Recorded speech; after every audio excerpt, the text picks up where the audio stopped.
Reading today is running a series of interviews with leaders of local political parties in the run up to the 2024 local elections. Each leader will answer questions on 5 topics, and at the end, they'll be invited to make a direct address to you, the voter.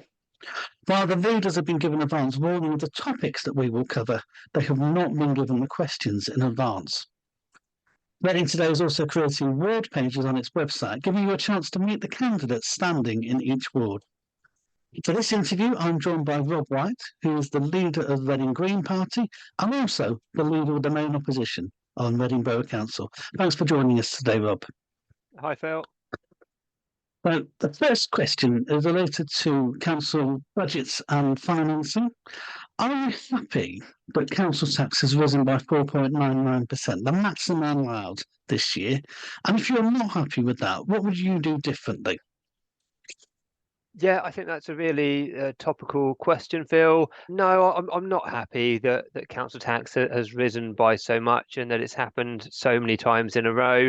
It's really devastating what the government has to councils around the country over the last decade plus, the austerity that's been rained down on councils and the cuts that councils have had to make and the increases in council tax that councils have been sort of forced into making to balance the budget. So no, I'm not happy that the government has forced councils to increase council tax. And if Greens were running the council, we'd be looking at what we could do to reduce the council tax increase, and but balancing that with providing decent public services on which so many people rely.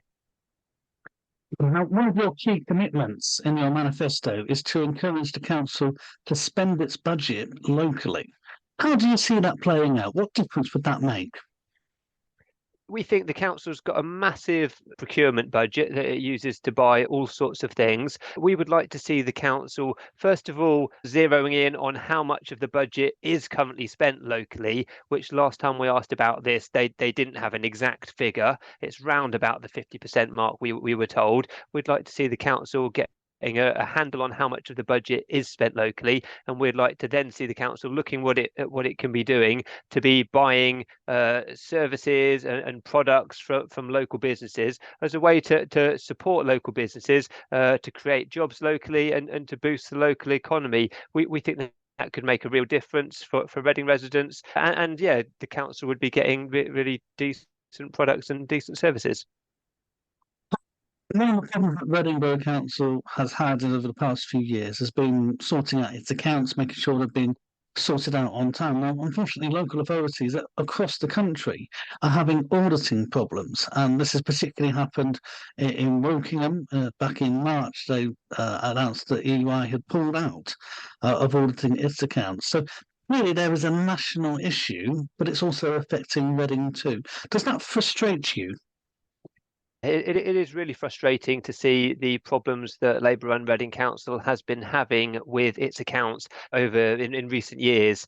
Going back a little time, the council cut the finance team, and we think that this is part of the problem that has resulted in the council having problems getting its accounts audited, which still continue. We've still not had the latest accounts signed off, unfortunately, and this has also caused the council to have to spend more money on auditors, which is, I think the overspend is well over £1 million now, and that's just so frustrating, because at a time when councils are cash strapped, that money could have been used for all sorts of things. It could have been used to fund children's centres. It could have been used to keep swimming pools going when we've had a big gap with swimming pools in East Reading until the recent leisure centre has opened up. It could have been used for so many things, but the council has unfortunately been spending money when it could have, if it had kept its finance team, it could have avoided some of that cost. Your manifesto is full of ideas. They're full of things that you would like to see Reading Borough Council be doing. There's no costs involved. There's no budget from you in that. Why have you not given any indication of what those figures could be? It's very difficult as an opposition party to be coming up with those precise costings. When you're running the council, you've got a far higher, better level of access to council officers, and you can get council officers you can give them an idea, and they will come up, they'll cost it, and they'll give you various options and ways something could be delivered. As an opposition group, you just haven't got that level of support. So our manifesto gives you an idea of some of the priorities that the Green Party has, things like more financial support for people in need, things like more affordable housing, things like improving the bin collections, doorstep glass collection, all of these things. And the manifesto gives you an idea of what those priorities are, and they're definitely things we would push for if we were running the council. But the reality is that Labour run Reading Council. There's a massive majority of Labour councillors, and much as I'd love to see the Green Party running the council after these elections, the reality is that we're going to be a stronger opposition party, hopefully holding the Labour Council to account and continuing to represent residents. And so the manifesto is a reflection of that. Labour's made much about how they've had to find an extra £16 million of savings. Where would, if you were running the council, where would you put those cuts? One area that the Green Party for a number of years has been raising is the high level of spend on expensive agency staff, on consultants, whereas it would be far better, far more affordable for the council, and it would deliver a far better level of service where the council to recruit more permanent staff. Social work is a good example of this area where the council. So Brighter Futures, despite what we were told, that Brighter Futures is the children's services company, despite what we were told when the children's services company took over, we were told that it was going to be able to recruit staff, it was going to solve many of these problems that had sort of hindered children's services when it was run directly by the council. But lo and behold, they're still having trouble recruiting permanent social workers. So there's more money being spent on agency social workers. There's some senior management positions that aren't permanent at the moment. We'd have a real push to recruit permanent staff, which is a more stable team. And if you're a service user, that means that you're seeing the same social worker over a period of time, rather than seeing one social worker 1 week and then a few months later a totally different social worker. So yeah, that's what we would push for. That's one way the council could save money. It's not going to plug the whole budget black hole, obviously, because what we really need is a aggressive government that's going to fund local authorities to what they need to deliver decent public services. And until we get that, then councils are going to have to be scrabbling around and making savings, and that's not a good position to be in, because ultimately, though, it's public services that councils deliver that suffer, and it's our residents that suffer. There has been an increased demand as well on the councils to provide adult social care and children's services. Obviously, you've just touched on some of the children's services side of things, but what would the Greens do differently? If you were running Reading Borough Council, how would you ensure that adult social services was meeting its requirements? I think what we would need is some more preventative services that stop people from coming through the system to the level where they need a lot of support. Look, turning back to children's, the council unfortunately a number of years ago closed a number of the children's centres in Reading. Brighter Futures is now talking about sort of building up the service from children's centres, which are one way to get in there early, offer support to families, and prevent the situation deteriorating to the point where children are removed from families, or you've got an expensive care package required. And the same is true in adult social care. It's sort of getting in there early. We're looking at falls, for example. If you can get in there early and offer some really good rehabilitation to an older person that's had a fall, you can get them on their feet and back up and running, sort of living their life. If you don't get that sort of high intensity service in there at the right time, then someone can be left not as mobile as they were, needing more support. And so the Green Party would like to see more preventative services, getting in there early and making that difference. And then you're investing to save, and you're not having to spend so much further down the track. Is that one of the reasons why you've got a big campaign about trying to boost NHS dentistry when it's actually something that's outside of the council control? Well, chest dentistry is not wholly outside the council, or dentistry is not wholly outside the council control. The council committed in, I think, 2018 to produce a oral health strategy, and clearly oral health relates to people's teeth. And if the council had have made any progress, which it hasn't in, what is it, 2018, that's so 6 years ago they committed to producing this oral health strategy, and Labour-run Reading Council have failed to produce it. That would have helped our residents, our young people, to have healthier teeth and be in less need of an NHS dentist. Clearly, the government has messed up here massively with NHS dentists, and we've had dentists kick patients off of their books, close their books to NHS patients, and that's just creating a massive problem for those people that no longer have an NHS dentist. The existing dentists, they're then totally overloaded by all of these extra people, and we've been doing a petition on this for some time, trying to get the council to lobby and to do what it can to make sure there are enough NHS dentists. It's horrific talking to people on the doorstep and hearing about the sort of literal the pain and the sort of dire situations people are in because of a lack of access to an NHS dentist, which everybody should be having. And kids get free dental care, but that's no good to you if you can't access a dentist. Okay, but moving on now to talk about your roads and traffic policies. One of your key manifesto pledges is to try and introduce more 20-mile-per-hour zones across Reading. There's been opposition to such things across the country, notably in Wales when it was introduced there. How can you see this working in Reading? Do you think people will actually take to it, or will they continue to oppose it? Well, I'm a councillor in Park Ward in East Reading. All of the residential roads in Park Ward, with the exception of the Woking Road, London Road, and a bit of Kings Road, are all 20 miles an hour. So that's pretty much every single residential road in Park Ward is 20 miles an hour, and residents like it.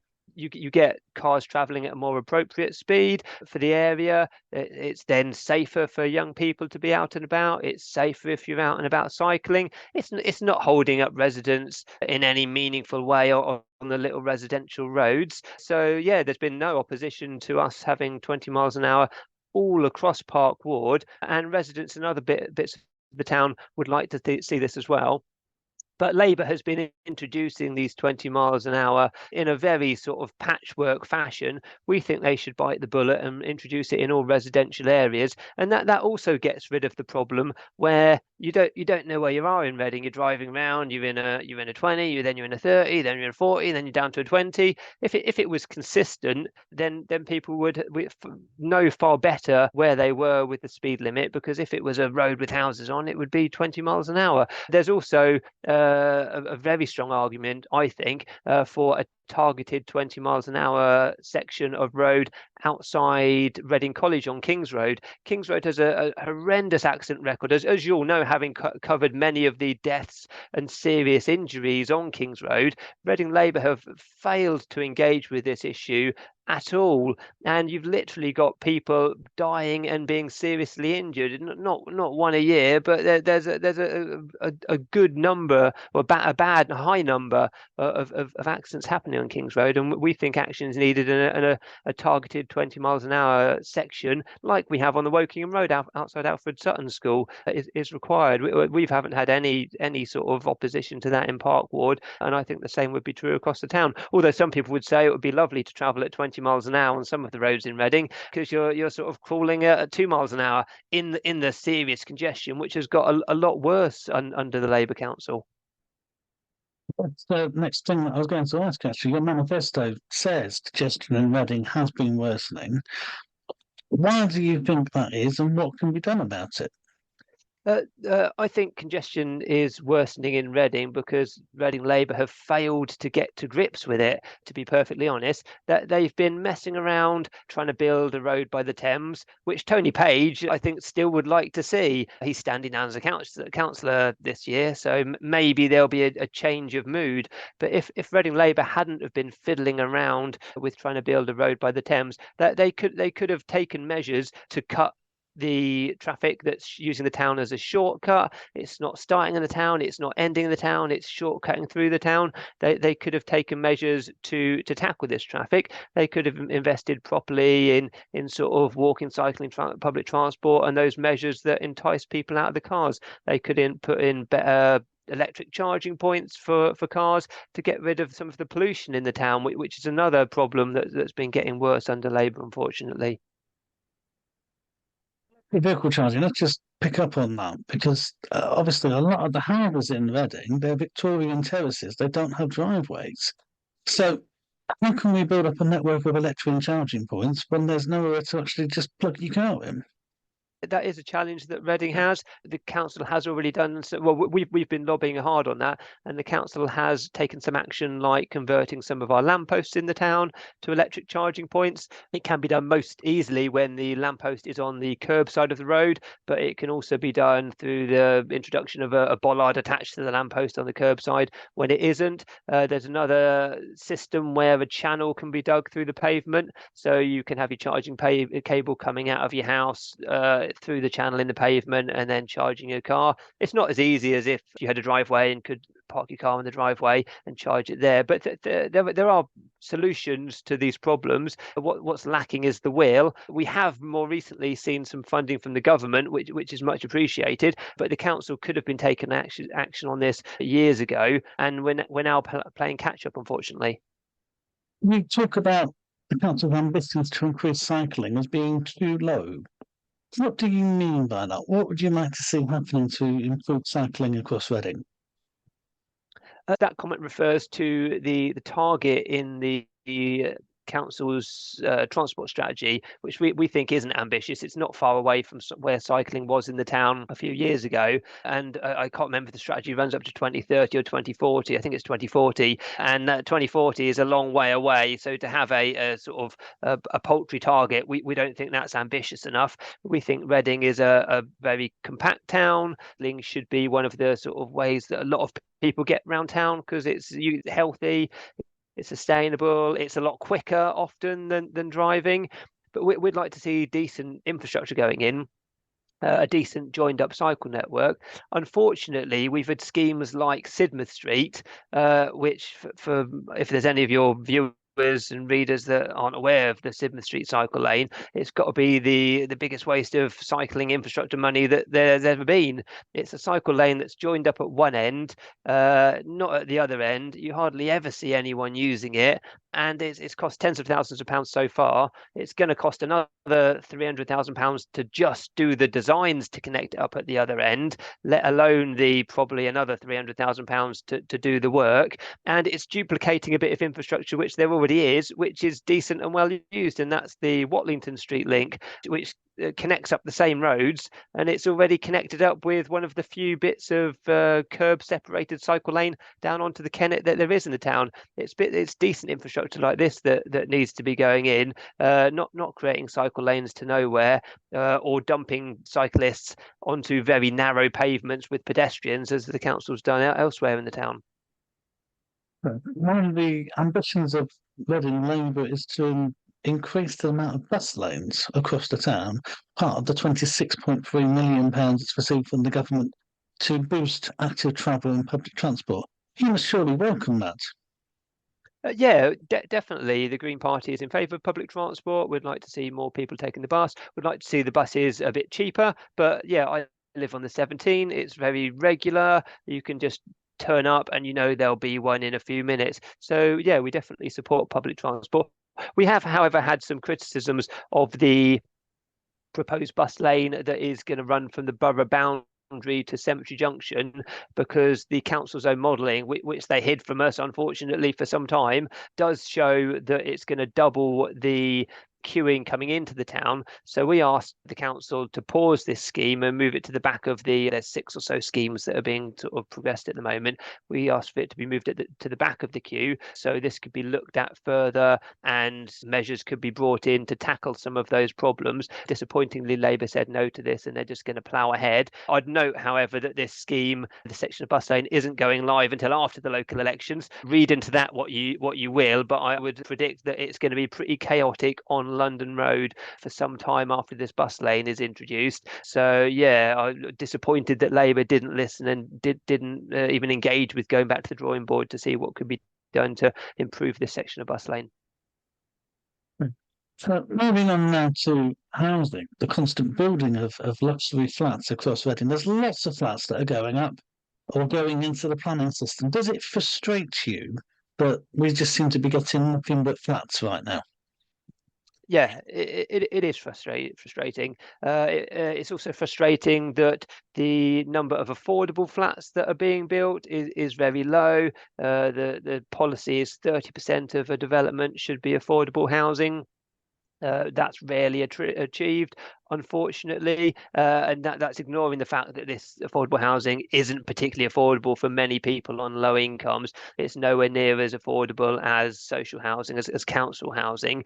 So we've been pushing for the council to have a higher policy for affordable housing. It used to be 50%, for example. It will be a struggle, but on some sites, especially sites that the council owns, the council can voluntarily go above its planning policy. The civic centre site, the old civic centre site redevelopment, for example, we were pushing Labour to go higher than 30% on that because they own the land, they own the site, they can do what they want. They could go for 100% affordable housing if they really wanted to. So it is really disappointing that there's so much dire housing need in Reading and the council's doing so little to address it. One of the types of casework that I've been getting more and more of in recent years is people being evicted from their home. Evictions are going up in the town, and then they're thrown on the mercy of the sort of private rental market, which is very difficult for some people to access. They end up in temporary accommodation in Slough out of the town.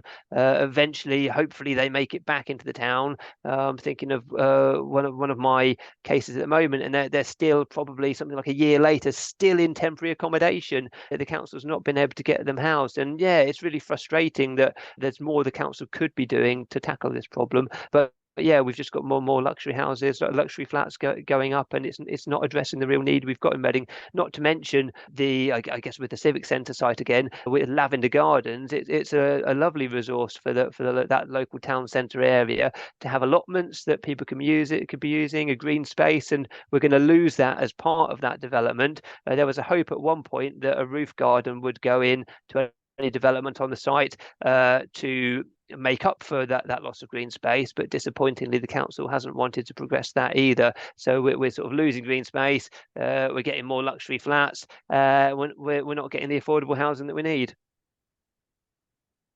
Do you think that there are alternatives? Do you also think that your suggested target of 50% is actually a practical quota? Well, it's practical, as I said, on sites the council own because the council can choose what it wants. And as I said, the council did used to have a policy of 50% of developments should be affordable. So we've achieved this in the past. Why can't we achieve it again? If we have a low target as we've got at the moment, we're clearly going to best achieve a low target, at worst get argued down by developers. I'd like to see us having a higher target and really pushing developers on what developments are viable. And as a councillor, I do that. And if we were running the council, we would definitely be making those arguments. We might not win them, but we'd definitely be giving it a go.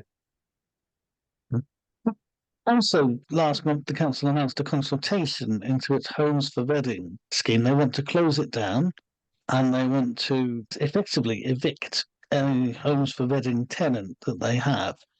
Is that something that you support the council with, or do you think they should be doing something different? Yeah, I'm very concerned about these people that are going to in fact be evicted and end up in a pretty tough situation. The Green Party wants to see the council thinking long and hard about this. There's a petition, I understand, that's going to come to policy committee whenever that is, in a week or so's time, and I'd hope that the council will have gone back to the drawing board on this and looked at what the other it's just beggars belief that the council is making people, its own residents, homeless out of what they thought were secure accommodation that they were going to be in for a long time. There are definitely questions to be answered here on how Homes for Reading ended up in this situation. I remember maybe it was a year or so ago, in some of the financial information that comes through to policy committee, I'd picked up that Homes for Reading was having problems making its payments to the council. And at that time, I was asking questions and saying, look, what's going on here? What's the problem? Disappointingly, the council, despite Homes for Reading being wholly owned, didn't level with me at the time that the Homes for Reading was in such a dire situation. But they've clearly seen this coming for a long time, and I'd like to know why more wasn't done earlier to try and address its situation or manage it better, and why are we finding ourselves at the point where now 100 or so households are going to be made homeless, and some of those households will probably end up being back into some sort of council housing because they're in dire need, but a lot of people are going to be in a very, very tough situation. Moving on now to the final topic, which is fly tipping, graffiti, and other eyesores that blight Reading. One of your manifesto pledges is wanting to strengthen the community. And do you think if people knew their neighbours more, it would actually lead to less antisocial behaviour, less graffiti, less littering? I think there's a whole load of issues in there. Unfortunately, many areas in Reading are blighted by fly tipping, by rubbish bin problems. There's a lot of graffiti going up. It's going up a lot quicker than it's going down at the moment. And one of the parts of unraveling that problem is the council bin collections and what's been going wrong there. And there've been so many missed bin collections in the last year or so. It's been unbelievable. The council's been missing its targets. It's been very common for people to be contacting us saying, whole roads of people saying their bins haven't been collected. This week, I think they're behind again. I saw a communication from the council that they're sort of playing catch up over the next week. I know personally my food waste bin didn't go, and they had been very good at keeping on top of the food waste. That was sort of the last thing they were holding out at. But even this week, the food waste was late. And if the council has not got a handle on basics like getting people's waste collected on time, then there's a lot of extra waste being generated. There's no room in people's bins, and that's then ending up sometimes being dumped on the road. So I think the council could do a better job with bin collections. I think the council could do a better job with its free bulky waste collection service, which is something the Green Party lobbied for. Disappointingly, we hear from a lot of residents that it's very difficult to book a slot to get your bulky waste taken for free. The whole point of it was there are a lot of people in Reading without a car. They can't get down to the tip. The council will come and collect waste from you twice a year, but if you can't book it, then it's pointless. So the council could be doing better on that. On graffiti, the Green Party thinks that it was a mistake that the council cut the youth services so badly, and we think that if there was more funding for youth services, that would be a way to positively engage young people. We could have some more. I remember at Sun Street when there were some young people doing an art project, and I remember shown around it by the young people, and they were really proud of what they have achieved. Disappointingly, there's not much of that going on these days, and you just see graffiti going up. Occasionally the council will come and clear it, but like with the Horseshoe Bridge, they repainted it, and I don't know, where are we now, probably a year later, it's covered in graffiti again. If you just keep cleaning it, it keeps reappearing. You need to think a bit more creatively. You need to engage young people into something a bit more meaningful, I think. But to go back to your initial question, I almost forgot that. I think building community in the town is a really positive way to engage people, for people to get to know their neighbours a bit more, to take a bit of ownership for the area. And I think a stronger community in the town would definitely help to tackle some of these problems, as well as problems like loneliness and isolation. And we'd like to see a street party happening in every road across the town in June and July, and we think the council could be doing more to facilitate that. And that would be bringing people together over a bit of food maybe, and getting to know your neighbours and building that community. In your manifesto, you say the Greens have tackled waste problems across the town. So why is there a fly tipping problem in Park Ward, which is your ward? We don't run the council, Phil, as you know. If we were running the council, we'd be able to do far more. But policies like the reduction in bin size, for example, we think that wasn't communicated particularly well to residents. A lot of HMOs were left with the wrong size bin, and we're still coming across people on the doorstep that haven't got the right bins. When we come across that problem, we do put people in contact with the council and try get them the right sizes of bins. We've also been working on the Wokingham Road. I think I've been stood with you there before to try and tackle some of the problems there from the shopkeeper bins not being managed properly. We've recently got some bays painted for bins, and the feedback from residents is that's helped improve that situation. We've got various alleys gated around Newtown, which were fly tipping hotspots.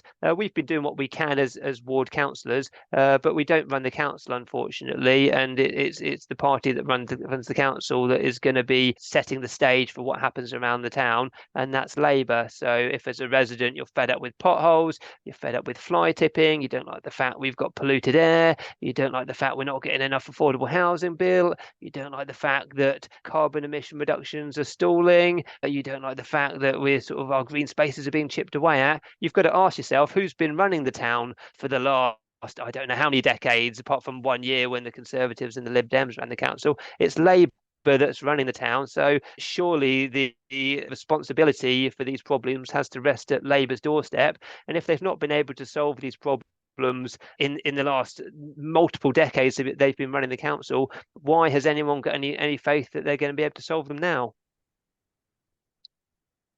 Concludes the formal part of the interview. Rob, I'd just like to give you the opportunity to directly address the viewers and explain to them why you think they should be voting for the Green Party in Reading's local election on May the 2nd. Thank you, Phil.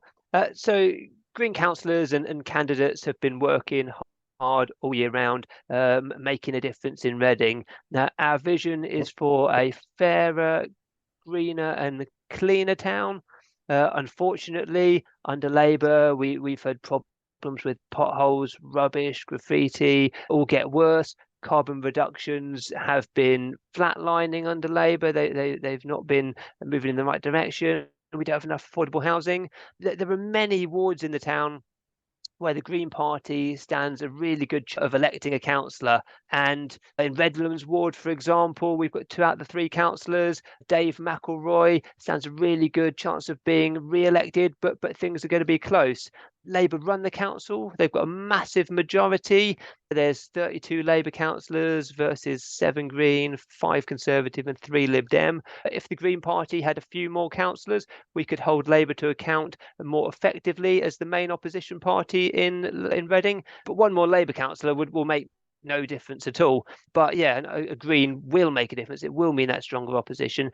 And it will mean we can work hard all year round improving the local area. So I'd encourage everyone to have a long, hard think about voting for the Green Party for a fairer, greener and cleaner town.